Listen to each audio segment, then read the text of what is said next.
The Bronze Age spanned about 3,000 years. During this time, there were many major advances in technology, the social life, and the economy in Greece. In Greece, there were three civilizations occupying the area. One, the Cycladic civilization, occupying the islands of the Aegean. Another was the Minoans, and they occupied the large island of Crete. The final civilization in the area was the Helladic, and they occupied the Greek mainland. However, towards the end of the 11th century BCE, the Helladics were referred to as the Mycenaeans, and during this era, there were many mythological eras and epics. Therefore, this age is referred to as the Age of Heroes as well. Of these three civilizations, the Mycenaeans outlasted the other two and would eventually influence the Greek mainland, the islands of the Aegean and Ionian Seas, Crete, and the coast of Asia Minor by the end of the 10th century BCE. But, after 1100 BCE, their civilization ended either by a civil conflict or by outside invasions. The Trojan War was started because Paris of Troy took Helen, the wife of Menelaus, who was the king of Sparta. Then, Menelaus sent Achilles and other great Greeks to retrieve Helen. They crossed the Aegean Sea to demand Helen's return. The Greeks attempted to siege Troy, and the battle lasted 10 years or more. Odysseus comes up with the idea of the Trojan horse. The Greeks leave the Trojan horse outside Troy as a gift of surrender, so to speak, and they slowly start to retreat from camp. Troy believes they have won and accepted the gift into their city. What they don't know is the Trojan horse is full of Greek soldiers who that night burn the city to the ground. Some Persians escaped through the tunnels into modern-day Italy, but other than that, Troy was burnt to the ground. The Dorians were a warlike people that pushed south into the Greek peninsula. They did not have any written language or art because they were purely into war. It was relatively easy for the Dorians to move into Greece due to the fact that the Greeks only had stone weapons. The early Greeks learned many things from the Dorians. For example, they learned how to make metal weapons, and they learned how to work together to defeat a common enemy. The Dorians took control over Greece in 1100 BCE and ruled for around 400 years. In the Dark Ages, the old major settlements, except for Athens, were abandoned and the populations decreased dramatically. During this period, since they abandoned their cities, the people lived in small groups and moved with their livestock's needs. At this time, they did not write and were probably illiterate, and between 950 and 750 BCE, they learned to write from the Phoenicians. The Dark Age did bring about a change in the new socio-political institution that led to the rise of democracy in the 5th century. The Archaic Age lasted for about 200 years, from 700 to 480 BCE. During this time, the population recovered and organized themselves into city-states, made from citizens, foreign residents, and slaves. Due to this type of social organization, they needed to further advance their government that would ensure that different social classes could exist together. This in turn would bring about the democratic principles developed in Athens 200 years later. As the city-states grew, more and more towns popped up everywhere and would eventually help with trade around the world. Eventually, certain city-states like Athens, Sparta, Corinth, and Miletus became very powerful due to experience with commerce, aggressive expansion, and completions at home. The Classical Age consisted of many battles called the Persian Wars. The Classical Age was the era where Greece reached its maturity. Athens and Sparta were extremely powerful with their cultural and military achievements. These two cities rose to power due to their cultural impacts and military victories. Their immense reign ended with a nasty war that destroyed Athens first, Sparta second, and then Macedonia became the main power of Greece. Other city-states, such as Thebes, played a major role in a cultural achievement by Greece. The Persian Wars started with the Ionian Revolt in 500 BCE in Miletus.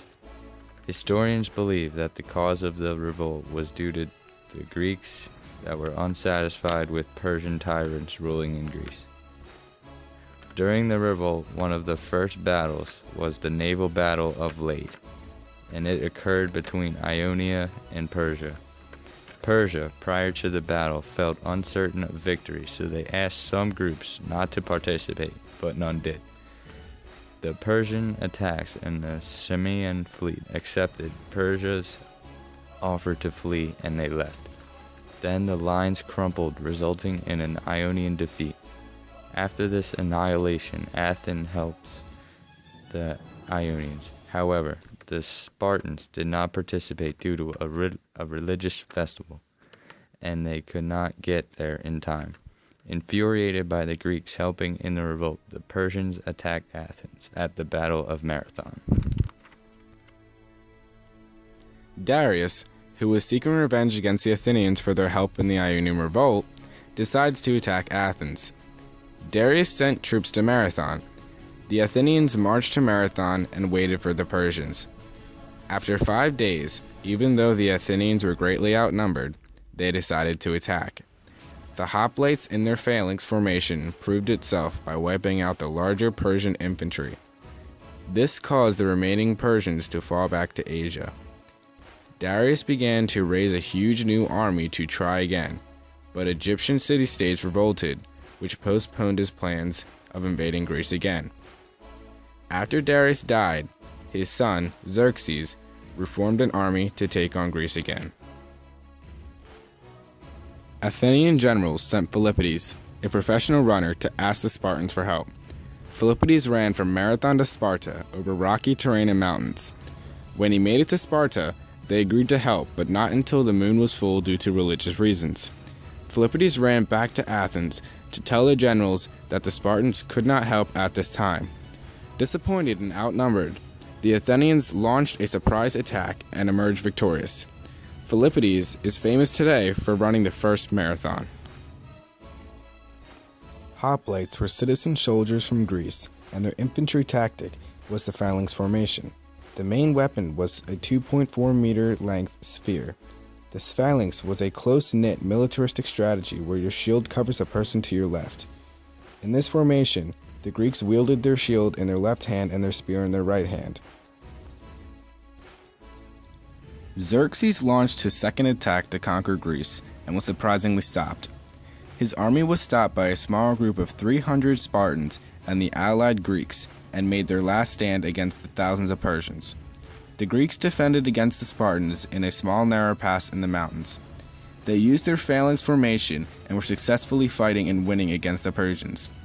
When out of nowhere, they were attacked from behind.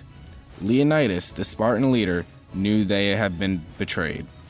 They were betrayed by a man named Ephialtes, who told the Persians about a secret path around the mountains.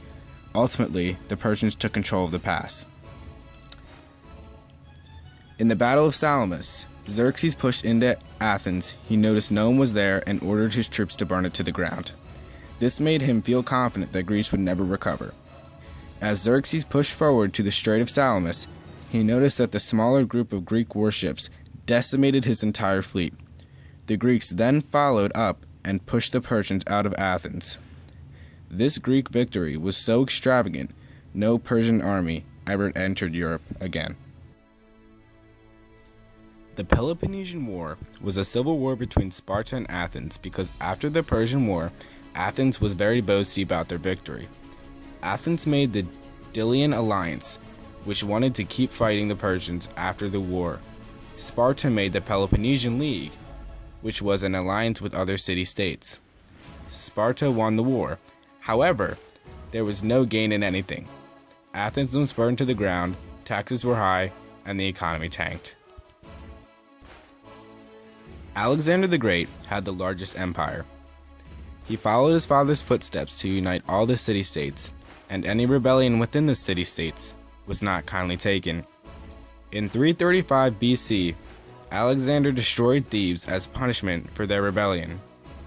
He did this to strike terror into the other city-states. Once Greece was alliance, so to speak, Alexander led a Macedonian and Greek army into Persia. Victory followed victory in his campaign. After Alexander defeated Darius, he pushed into Egypt. In Egypt, he founded Alexandria in 331 BC. Alexander then led his army east to a territory unknown by the Greeks. He wanted to march all the way to China, but his army said no, and he was forced to agree.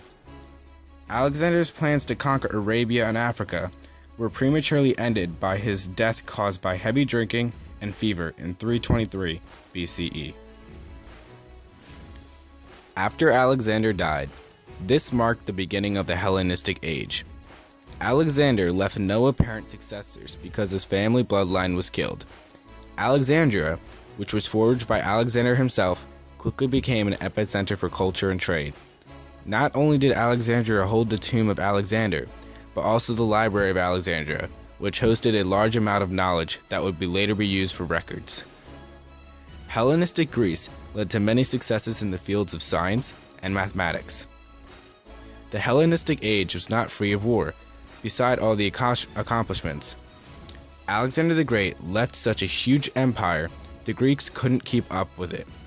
Outside the major cities, there was the dangers of bandits, pirates, and other unknown invaders.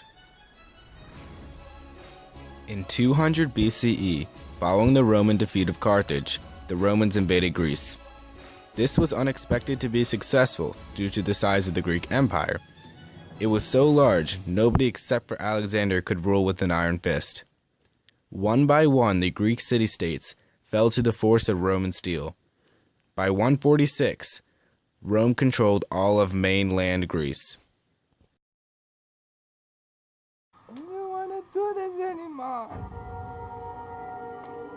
Right.